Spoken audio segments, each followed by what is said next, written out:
Principe de fonctionnement de la position P, parking sur une boîte automatique Tiptronic des années 2000. Hein, bon, pour le cas, c'est la 5HP24. Alors, comment fonctionne le frein de parking? Tout simplement que, en fait, c'est quand on actionne le levier, quand on se met sur P, et le câble, il arrive ici. Voilà, le câble est fixé là.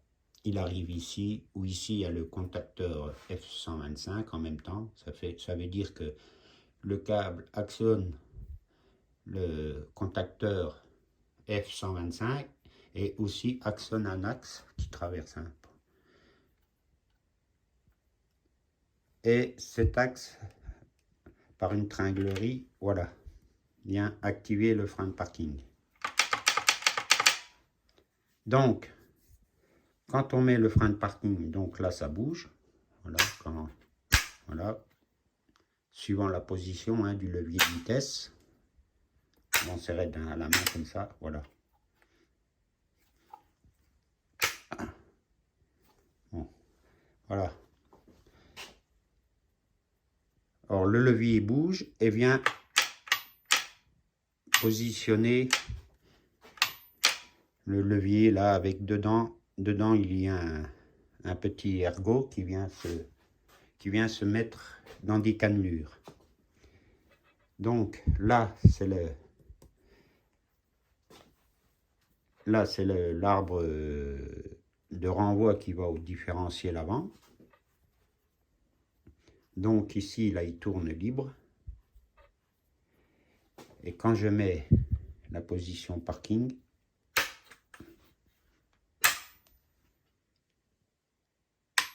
voilà, ici, là ça tourne, voilà, là il s'est enclenché, donc là les roues sont bloquées, donc on est en position P. Et quand on revient après la position P, c'est quand on revient en N ou en N par exemple, voilà, le levier est relevé, voilà.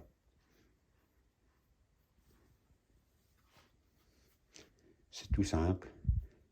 Alors c'est pour ça que je pense qu'il y en a qui se fait déjà avoir. Moi, ça m'est arrivé, me garer en pente et de ne pas avoir mis le frein à main en premier.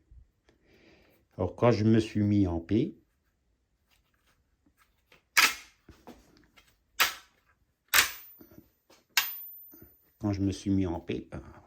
la position P,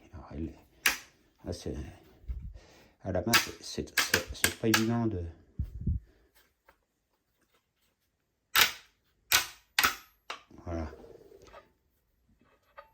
Voilà, position P, voilà, sans tirer le frein à main, en premier, avant de se mettre en P, et avec tout le poids de la voiture, comme on est en descente, tout le poids est sur l'ergot, là, qui force, donc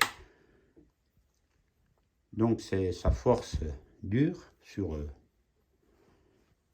l'axe, et après, quand on veut enlever la position P, on a du mal à cause du poids de la voiture qui force. Et c'est quasi... Il faut presque plus de 2 mains et puis forcer comme un malade parce qu'on n'arrive plus à enlever la position P.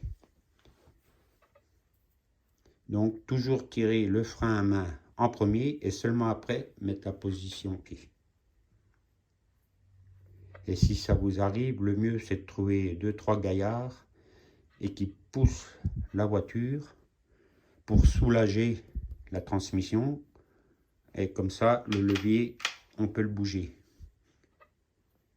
parce que quand tu as, dans mon cas, une tonne 8 qui est en appui sur simplement l'ergot qui vient bloquer le pignon, et après pour actionner le levier c'est dur, hein. Pour ça que toujours mettre le frein à main en premier et seulement après passer la position P.